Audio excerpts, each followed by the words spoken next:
Well, for me, punk. I don't think you can recreate punk as regards a style. I think punk was so much about an attitude and a time, and a reverence and kind of an anarchistic feel towards what was going on in the establishment, that punk itself, I think, when it's replicated from a styling point of view, just feels really insincere and fake. For that reason, my greatest punk moment, or any of my greatest punk referenced moments, are those moments that actually did what punk as a movement was supposed to have done on the, as you know, what it was on the tin, as it were. So it's those moments that actually shook up the establishment, that made people sit up and think. And for that reason, my greatest and will always remain my kind of the defining moment of that kind of two fingers up to the establishment, was when Martin Margiela, when he was in charge of his own brand many years ago, I want to say around maybe 15, 16, 17 years ago, when he was still relatively unestablished and in Paris, he invited fashion editors to his show, which the invitation arrived in your hotel with the address of the venue. So everybody kind of did what they normally do, kind of plodded along in a circus sheep-like manner to this venue, only to be confronted with quite an empty building. And the collection, it was a women's wear collection, was stunning, and every single thing in the show was head to toe pure white, which was really stunning, really impactful, really statement making. But on reflection, there was an eeriness, and I think what the eeriness was afterwards we all realised that, and didn't notice at the time, there were no photographers there.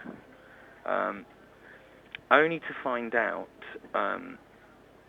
after filing copy to the Guardian newspaper about the show, who I was working for at the time, that the picture editor phoned me in a complete flap saying, "What the hell are you doing writing about a show that's everything is white when everything is black?" To which point I was like, I think you're looking at the wrong show, because I'm not blind, and I'm certainly not colourblind to the point of seeing something in negative.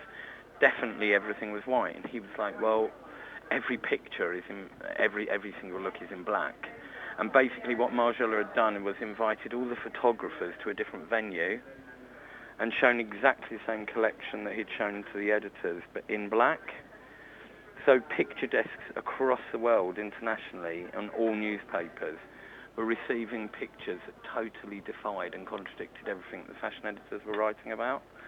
And to me, that is the ultimate mark of punk attitude.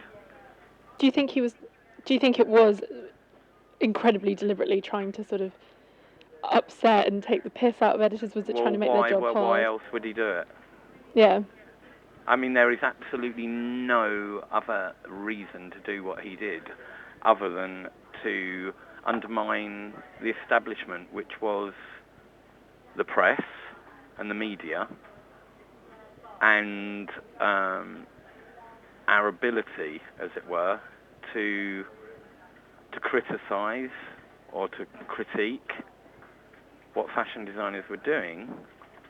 But that is very much out of a designer's control. Yeah, he put it back in his control. To actually ultimately take control of the whole situation and have the last laugh, to me, was the ultimate symbol of punk. Do you remember other people's reactions to it at the time? Do you remember other editors? Were they horrified? Angry? Yeah. Horrified. I mean, some newspapers ran them in negative. So that the models were in, kind of had a negative reaction. When you do that with a photograph, like it's not like a white face becomes black. It's difficult to explain, or a black face becomes white. You get this almost weird halo effect around it, almost ghost-like. And some did that too, and then others had to kind of change their copy at the last minute as it was going to press. Do you think there was something even more striking about it? Because you mentioned how beautiful the collection was as well. You know, the collection itself seemed very pure and serene, and you know, you said it was almost eerie and how beautiful and white it was. Do you think that made the statement even greater in a way, the fact that it was such a sort of simple, beautiful collection? I don't know if it made it more beautiful. I just think it made it more impactful, obviously. I mean, the fact I'm remembering it 17 years later, and the whole instance of it, helped it stay in your mind. I mean, who's to know? With a designer like Margiela, they're very... Designers like that, who are very reclusive, as he was when he was at the helm of his own label. It's very difficult to really get under their skin, because they're not like many other designers that will just basically, you know, tell you exactly what's going on in their mind.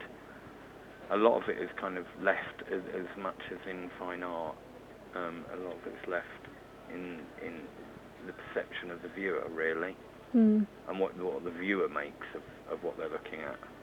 You know, there could be an argument that he did it, as I just said, some people ran the pictures in negative, so that, you know, that in itself is quite an artistic way of showing catwalk imagery.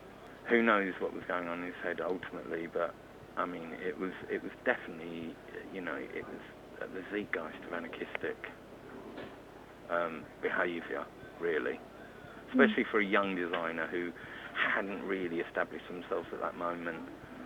You know, it was a very risky move to make.